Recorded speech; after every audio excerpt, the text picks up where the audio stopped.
거의 어렵겠네. 8절, 7장 8절. 보라, 너희가 유익을 줄 수 없는 거짓말들을 신뢰하는도다. 너희가 도둑질하고 살인하며 간음하고 거짓 맹세하며 바알에게 분향하고 너희가 알지 못하는 다른 신들을 따라 걸으면서 내 이름으로 불리는 이 집에 들어와 내 앞에 서서 말하기를 이 모든 가증한 것들을 행하려고 우리가 건짐을 받았나이다 하려느냐? 내 이름으로 불리는 이 집이 너희 눈에는 강도들의 소굴이 되었느냐? 보라, 심지어 내가 그것을 보았느니라 주가 말하노라. 여러분, 이 말씀을 우리가 지금 같이 읽었는데 어서 많이 듣던 그런 것 같지요. 주님께서 이 부분을 놓고 책망을 하셨었습니다. 유다 백성은 그들이 잘 되도록 주신 하나님 말씀, 그 말씀을 자기들의 마음에 들지 않는다고 신뢰하지 않았습니다. 자기들의 육신의 생각에 맞지 않는다고 대신 거짓 예언자들의 거짓말을 신뢰했습니다. 사람은 묘하게도 본성적으로 아무 유익도 주지 못하는 육신이 좋아하는 거짓말을 더 믿고 따릅니다. 오늘 주님께서 이 유대인들에게 얘기합니다. 너희가 유익을 줄 수 없는 거짓말들을 신뢰합니다. 지금은 세상 사람들은 말할 것도 없고 그리스도인들을 하는 사람도 이런 육신이 좋아하는 거짓말들을 더 따릅니다. 이스라엘은 하나님의 은혜로 이집트에서 건짐을 받았지만 그 후 다른 신들을 따라갑니다. 참 이제 놀라운 일이죠. 그리하여 하나님의 집인 성전에 드나드는 종교적인 형식은 그냥 남아 있었지만은 온갖 죄와 불법을 저지르면서도 뻔뻔하게도, 여기서는 뻔뻔하게라는 말을 써야 될 것 같아요. 뻔뻔하게도 하나님의 이름을 부르는 위선적인 종교 생활을 하고 있어요. 그래서 주님께서 지적하세요. 이 예레미야서를 보면 이런 말씀이 참 많이 자주 나와요. 그들은 하나님의 이름과 하나님의 집을 육신이 따르는 것들을 얻기 위한 종교적인 대용물로 악용하고 있었습니다. 그래서 하나님은 여기서 하나님의 집을, 그 거룩한 집을 강도들의 소굴로 만들었다고 말씀하십니다. 예수님께서도 바로 십자가에 달려 돌아가시기 전에 이제 예루살렘으로 입성하셔서 성전에 들어가셨을 때 이제 거기서 정화 작업을 한번 하셨습니다. 이미 그 거룩한 성전이 온갖 이제 세상을 얻으려고 하는, 세상의 육신을 따라서 살려고 하는 사람들, 그 물질을 얻기 위해서 거기서 성전을 어떤 시장으로 삼는 사람들 호통을 치셔서 다 쫓아내십니다. 마태복음 21장 12절 13절에 보면 그 사고 팔던 자들, 성전 안에서 파는 거예요. 성전 바깥에서 팔았다면 그것도 조금 이해가 되지만 성전 안에서 사고 팔던 자들 다 내쫓으시고, 여러분들 여기서 보면은 이 비둘기 파는 자들 의자를 뒤엎으셨다는데 비둘기를 왜 팝니까? 다 그게 종교적인 의식, 비둘기를 바치니까. 양 없고 가축 없는 사람들은 비둘기라도 여기 바쳐야 되니까. 이런 것들을 다 이용해서 주님께서는 그렇게 책망하십니다. 내 집은 기도하는 집이라고 했는데 너희가 이 성전을 강도들의 소굴로 만들었다, 이렇게 책망하십니다. 이 예루살렘 멸망이 전에 이런 동일한 하나님 말씀 책망을 들었는데 나중에 또 새롭게 지어진 그 성전에서도 똑같이 그런 짓을 또 반복적으로 이스라엘은 했습니다. 여기 12절부터 보면은 이제 실로라는 곳이 나옵니다. 오직 너희는 실로에 있던 나의 처소 곧 내가 처음으로 내 이름을 두었던 곳으로 이제 가서 내 백성 이스라엘의 사악함으로 인하여 내가 그곳에 무엇을 행하였는지 보라. 주가 말하노라 너희가 이 모든 일을 행하였기 때문에 이제 내가 너희에게 일찍 일어나서 말하였으나 너희가 듣지 아니하였고 내가 너희를 불렀으나 너희가 대답하지 아니하였도다. 그러므로 내 이름으로 불리는 이 집 곧 너희가 신뢰하는 이 집과 또 내가 너희와 너희 조상들에게 주었던 곳에 내가 실로에 행한 대로 행하리라. 또 내가 너희 모든 형제 곧 에브라임 모든 씨를 쫓아냈던 대로 너희를 내 앞에서 쫓아내리라. 그러므로 너는 이 백성을 위하여 기도하지 말라. 그들을 위하여 소리 높여 부르짖거나 기도하지 말고 내게 중보하지도 말고 이는 내가 내 말을 듣지 않을 것이기 때문이다.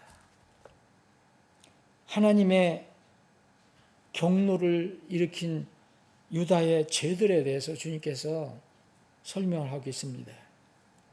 이스라엘이 가나안 땅에 처음 들어갔을 때 고정적인 성전을 세우지 못했잖아요. 이 세우기 전에 처음 성막 움직일 수 있는 텐트를 두었던 곳이 실로라는 곳입니다. 처음 이 성막이 이렇게 자리 잡았던 곳, 여호수아에 보면은 그 실로라는 곳이 나오는데 하나님께서 이 성전을 강도들이 소굴로 만들어버린 유대 백성에게 왜 실로를 소개하시느냐 하면은 그때 하나님의 이름을 두었던 그 처소 실로가 나중에 어떻게 되었는지 그걸 가서 보라고 말씀하시는 겁니다.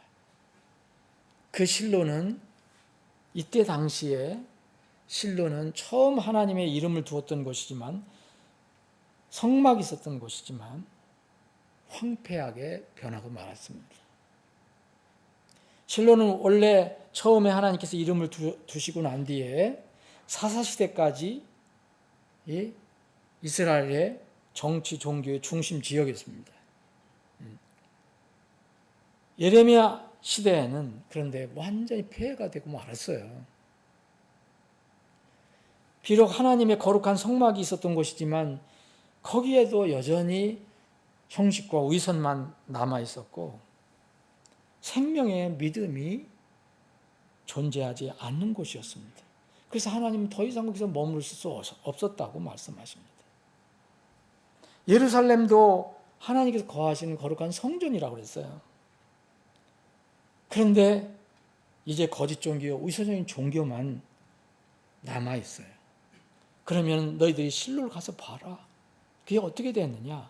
그것처럼 예루살렘도 그렇게 이제 폐허가 될 수밖에 없다라고 말씀하시는 겁니다. 여기 에브라임이 나오는데 남유다의 형제로 지칭되는 북이스라엘, 남쪽 유다, 북이스라엘을 이제 형제라고 그러잖아요.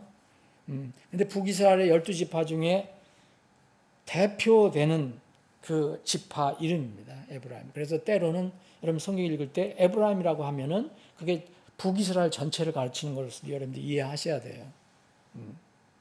요셉의 두 아들 므낫세 에브라임 중에서 이제 이 에브라임이 장자권을 갖게 됐잖아요. 야곱은 에브라임을 장자로 세웠어요. 그게 북이스라엘이에요. 그 에브라임 망해서 폐허가 된 것처럼 너희들 유다도 그렇게 정말 하나님께 그렇게 대적하고 하나님께 불순종하면 그렇게 될 것이라고 말씀하신 겁니다. 15절에 말씀이 그겁니다. 에브라임 모든 씨를 쫓아냈던 대로 너희를 내 눈앞에서 쫓아내리라 이렇게 얘기했습니다. 그런데 우리 16절에 보면은 우리가 이 구절을 읽으면 때로는 이게 기도하는데 힘이 빠질 수도 있어요. 여러분, 기도와 간구는 하나님의 백성 여러분들과 저의 영적인 특별한 권리입니다. 특권이에요. 구원받지 못한 사람들이 가지는 특권입니다. 그리고 영적인 큰 무기입니다. 그래서 하나님께서는 우리 구원받은 사람에게는, 그리고 이스라엘 백성에게는 기도하라고, 간구하라는 명령을 수없이 많이 하셨습니다. 그런데 오늘 본문은 이 백성을 위해서 더 이상, 예레미야 예언자에게 더 이상 기도하지 말라라고 얘기합니다. 간구하지 마라. 중보하지도 마라. 네가 그렇게 기도한다고 해서 한다 해도 내가 내 말을 안 듣겠다라고 주님께서 예레미야 예언자에게 말씀하십니다. 예, 참 슬픈 상황이 벌어진 것입니다. 그렇게 기도하라고 하셨던 주님께서 이제는 기도하지 말라고 말씀하시면서 내가 기도해도 더 이상 듣지 않겠다고 말씀하십니다. 우리가 이 말씀을 보면은 우리가 주어진 특권도 이제 무한적으로 쓸 수가 없다는 것을 알 수가 있습니다. 기도의 특권도요, 시한이 있어요. 우리가 모르는 하나님께서 정하신 때가 차면 우리의 기도가 아무 소용이 없을 때가 옵니다. 그때는 우리가 우리 힘으로 알 수가 없지만 분명히 그때가 우리 앞에 올 것이라고 성경은 말하고 있습니다. 공의 심판이 쏟아질 때는, 집행하실 때는 우리의 간구도 이제 주님께서는 공의의 심판을 위해서 듣지 않으십니다. 그래서 우리가 조금 전에 기도한 것처럼 우리가 혼들을 위해서 기도하는 것은 정말 쉬지 말고 해야 돼요. 이건 상대방이 어떻게 하든 간에 정말 이 기도 안 하는 것은 우리의 죄입니다. 그런데 여러분들과 제가 지금 사는 데는 어지럽고 어두운 시대지만 그래도 아직은요, 우리의 기도와 간구가 유효한 때입니다. 우리는 앞으로 우리가 지금 살고 있는 세상에서 어떤 정말 성경에서 예언된 그런 일들이 언제 벌어질지, 그 계시록에서 예언된 그런 일들이 언제 벌어질지 우리는 예측할 수 없어요. 그러나 분명히 그때가 온다는 것은 압니다. 그 일이 분명히 일어날 것은 우리가 압니다. 그때가 아직 오지 않았다는 것을 감사하면서, 그래서 기도에 열심을 내야 합니다. 여전히 지금은 우리에게 하나님께서 우리의 기도를, 우리가 부르짖는 기도를 들어주실 수 있는 때입니다. 쉬지 말고 간구할 때고 끈기 있게 기도할 때입니다. 주님께서는 마지막 때에 끈질긴 기도의 중요성을 가르치시려고 불의 재판관 이야기를 하셨잖아요. 여러분들 잘 아시죠? 주님께서 그렇게 비유로다가 말씀하신 거는 너무 자세하게 구체적으로 이렇게 말씀해 주신 그 뜻이 무엇인가. 근데 대부분 그리스도인들은 그거에 대해서 무감각한 것 같아요. 저는 어떤 특별한 형식을 갖춰서 기도하라는 게 아닙니다. 어떤 때에 우리가 함께 기도하는 것도 기도지만 우리의 삶 속에서 각자 정말 늘 기도하고 있는 거예요.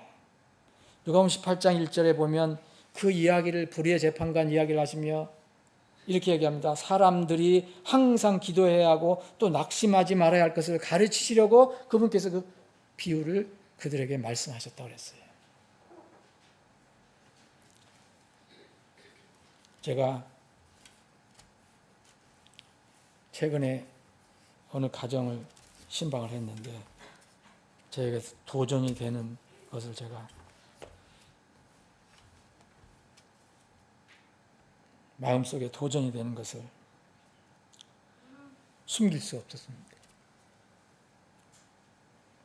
그 가정이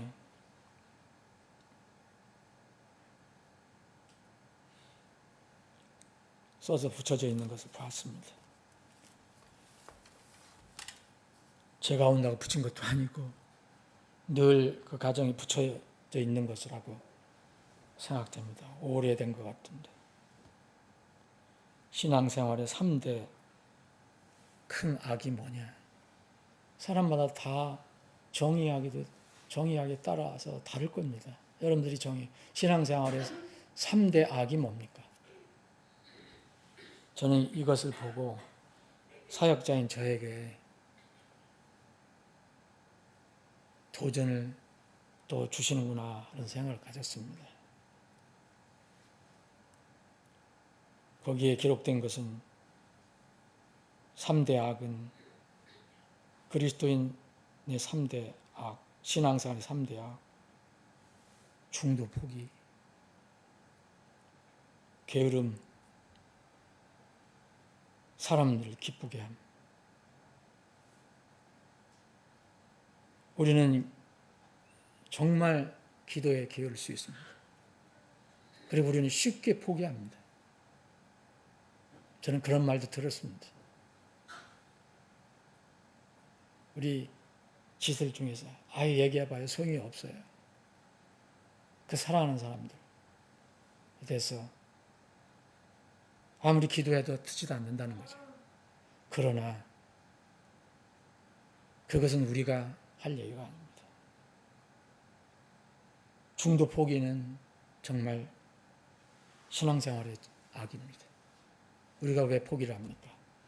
하나님께서도 항상 기도해야 하고 또 낙심하지 말아야 할 것을 가르치시려고 긴 비유까지 들어주셨는데 또 하나 게으름. 이거 연결될 수 있습니다. 우리 그리스도인의 게으름은 무서운 것입니다. 사역자의 게으름은 말할 것도 없습니다. 지금은 정말 쉬지 말고 간구할 때이고 끈기 있게 기도할 때입니다. 여러분, 우리는 나 자신을 위해서 기도하는 것만 기도가 아닙니다. 성경은 다른 사람을 위한 기도, 이 중보 기도를 말하고 있습니다. 바울 사도도 여러 번 나를 위해서 기도해 달라고 그랬습니다. 우리를 위해서 기도해 달라고 했습니다. 예레미야에게 유다 백성을 위해서 기도하지 말라고 중보까지도 하지 말라고 하셨을 때 예레미야는 얼마나 절망했겠습니까? 이제 끝났구나. 심판이 이제 집행될 시간이구나. 우리는 아직 이때가 안 왔습니다.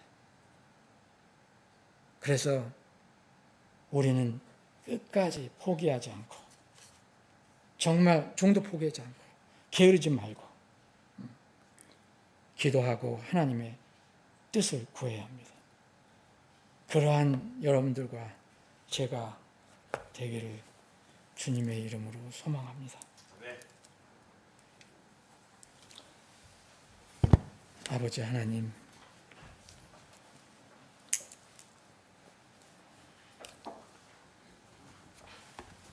우리에게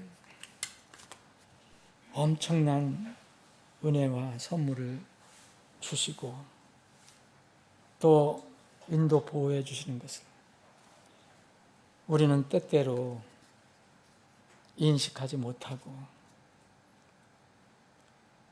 세상에 끌려 살아갈 때가 있음을 고백합니다. 그 엄청난 지옥에서 건진받은 그 혼의 구원을 받았는데도 우리는 구원의 감격이 없고 때로는 기쁨도 사라지고 감사도 사라질 때가 있음을 고백합니다. 구원뿐만 아니라 구원 후에 주님께서 우리에게 엄청난 것들로 공급해 주시고 채워주시고 인도해 주셨는데 때로는 참 무감각하고 육신을 더 내세우며 살아가는 저희들의 모습을 바라볼 때 참으로 책망받은 유다 백성들처럼 저희들도 지금 주님께서 보시면 크게 책망하지 않으실까 하는 생각을 해봅니다. 주님, 저희들을 긍휼히 여겨 주옵소서. 우리에게 믿음을 더해 주옵소서. 믿음을 증가시켜 주옵소서. 그래서 주님의 말씀, 주님의 명령을 잘 인식하고 따라가는 저희들이 되게 해 주옵소서. 다시 한번 간절히 간구합니다. 이 나라, 이 민족을 불쌍히 여겨주셔서 이제 이 혼란이 속히 정리가 되고 안정이 돼서 더 부강한 자유민주주의 대한민국이 하나님의 이름을 앞세워서 마지막 때에 전 세계에 복음을 전하는 그런 국가로 세워지게 해 주옵소서. 우리 교회를 주님 26년 전에 세워주셨지만 아직도 연약한 가운데 있습니다. 그러나 수가 중요합니까? 수보다는 우리의 진실한 마음과 신실한 믿음이 더 중요합니다. 적은 수지만 우리를 사용해 주십시고 우리 교회를 주님의 영광의 도구로 사용해 주시옵소서. 아버지 하나님, 어려움이 있는 우리 지체들, 가정들이 있습니까? 그 문제를 해결해 주시고 다시 한번 간구합니다. 아픈 지체들, 기력이 없는 어르신들, 주님 힘 주시고 치료해 주시고 회복시켜 주셔서 모두 기쁘게 힘있게 주님을 섬기고 찬양할 수 있게 해 주옵소서. 이 시간 우리의 기도를 들어줄 줄 믿고 감사드리며 거룩하신 예수님의 이름으로 기도합니다.